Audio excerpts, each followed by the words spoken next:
Today we are trying to solve problems based on potential and potential energy. If you can solve the problems correctly, it means that your theory part, you have understood theory part very well. So try to solve these problems. Some examples are there and some problems are also given to you. Now this is first problem. A cube of side B has a charge q at each of its vertices. Determine the potential and electric field due to this charge array at the center of the cube. Now this is diagram. This is cube. All are the vertices and O is the center point.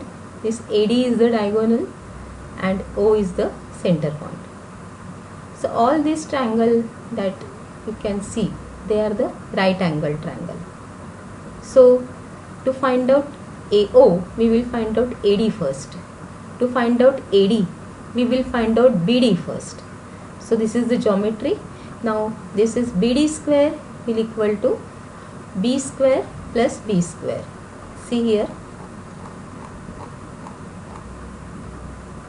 From geometry, BD square is equal to B square plus B square, that is 2B square, and hence AD square will equal to B square plus 2B square, that is equal to 3B square. Therefore AD is equal to root 3B. As AD is AO is the half of AD, therefore you can find out AO is equal to root 3 by 2 into B. Now we know the potential at any point is given by the formula V is equal to 1 upon 4 pi epsilon 0 Q upon R. This is a general formula.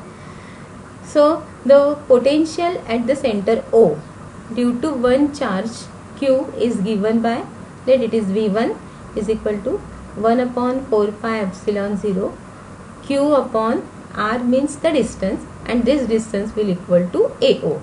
So Q upon root 3 by 2 into B. On solving this, we get V1 is equal to 1 upon 2 pi root 3 epsilon 0 B.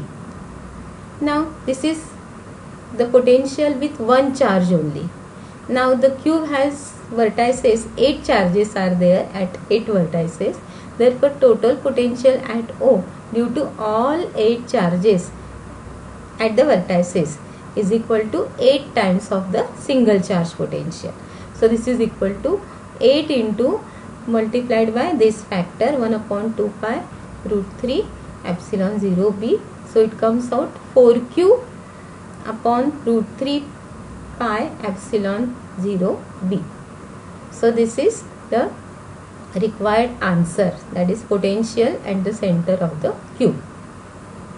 Now from symmetry, the second answer, from symmetry the resultant field intensity at the center is 0 because no lines of force are placed or no lines of force can pass inside the conductor. So the electric field intensity inside the cube is equal to 0. So at the center it is equal to 0. Okay. So this is problem for your understanding, and next problem is for your homework. A regular hexagon of side 10 cm has a charge 5 microcoulomb at each of its vertices. Calculate the potential at the center of the hexagon. Again same way you can solve the problem. It is you can solve with two parts. One is the geometrical part, in which you must know the property of the hexagon. What is this? Where is the center situated? What is the distance from vertices to the from all vertices to the center? And same way for one vertices you can find out the potential, and how many vertices are there. In that way you can find out the total potential at the center of the hexagon. So try to solve this problem and let me know your answer. Now one more problem is here, which is a solved problem, and again some unsolved problems will be given for your practice purpose. Next problem, a charge 6 microcoulomb is placed at the origin and another charge minus 5 microcoulomb is placed on y-axis at a position A 6.0 meter. First, number A, calculate the total electric potential at the point P whose coordinates are 8.0, 0 meter. And second B is calculate the work done to bring a proton from infinity to the point P. Now see, this is the situation. This is the coordinate axis.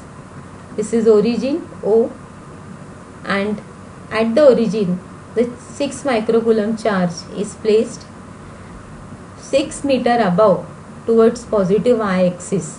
Minus 5 microcoulomb charge is placed, and due to these two charges we have to find out potential at the point P, which is 8 meter towards the positive x-axis from the origin O.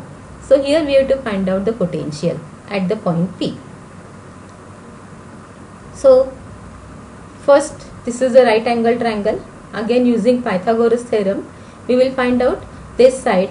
So 6 square plus 8 square under root will equal to AP square. So AP will equal to 10 meters. So the potential, total potential at the point P is equal to the sum of the individual potentials produced by 6 microcoulomb and by minus 5 microcoulomb at the point P. As the potential is scalar quantity, so positive charge will give the positive potential and negative charge will produce the negative potential.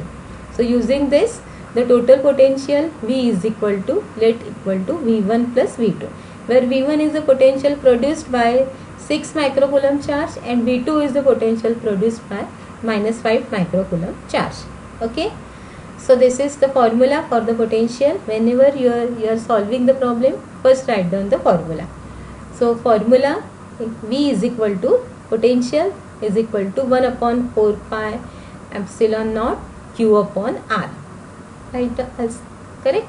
And also write down the data, what things are given to you. So Q1 is 6 microcoulomb, Q2 is minus 5 microcoulomb. Here R1 is the distance, which is 8 meter. This distance is 8 meter and R2 is the 6 meter.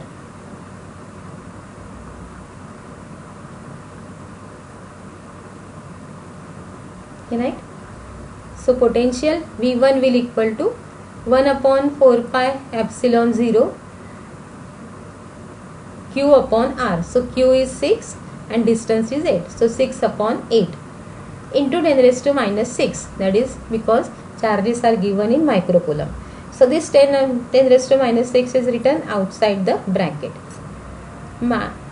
Plus V2. V2 is the potential produced by the minus 5 microcoulomb charge. So minus sign is there because charge is minus.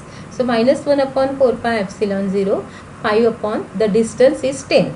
So 5 by 10 and outside the bracket it is 10 raised to minus 6.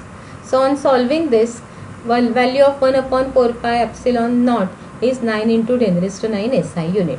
So this is outside the bracket, it is a common. So 9 into 10 raised to 9 inside the bracket, 6 upon 8 minus 5 by 10 into 10 raised to minus 6.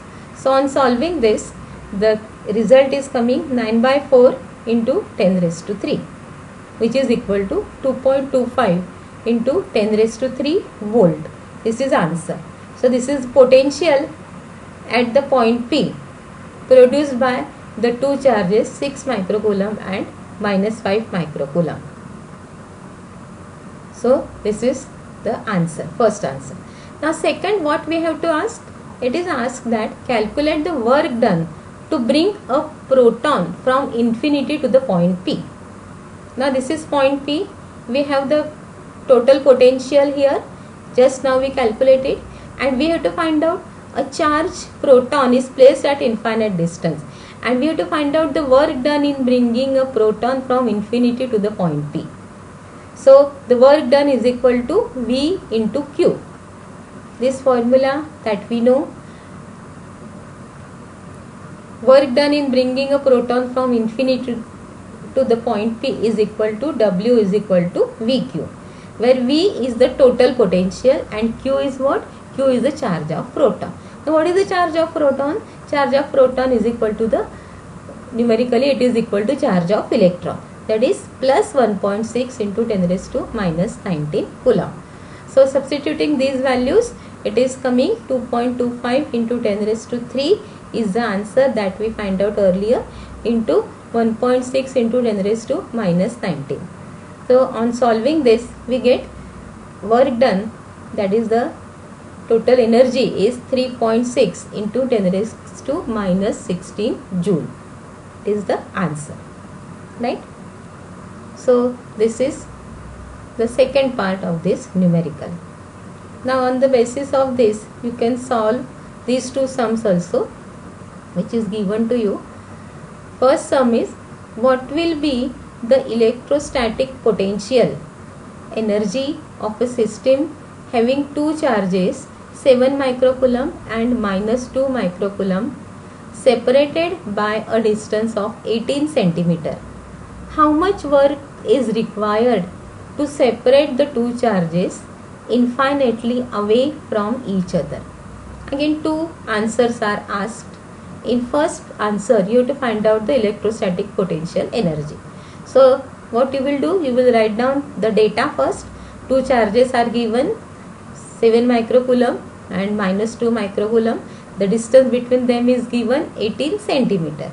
Don't forget to convert this into the SI unit, because all the quantities must be written in the same unit.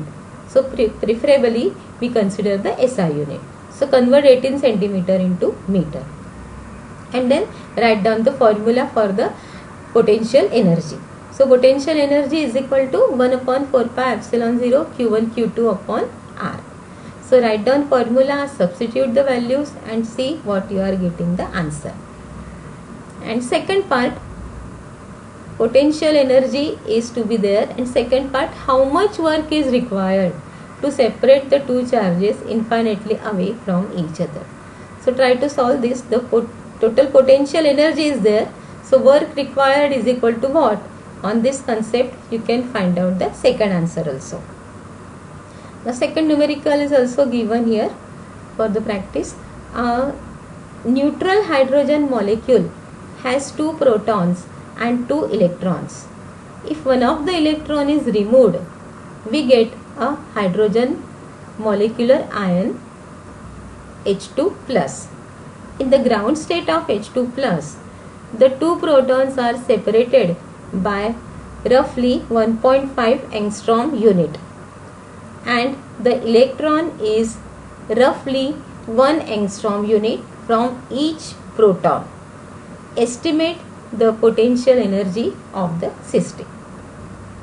Okay, so first try to understand the problem. What is given?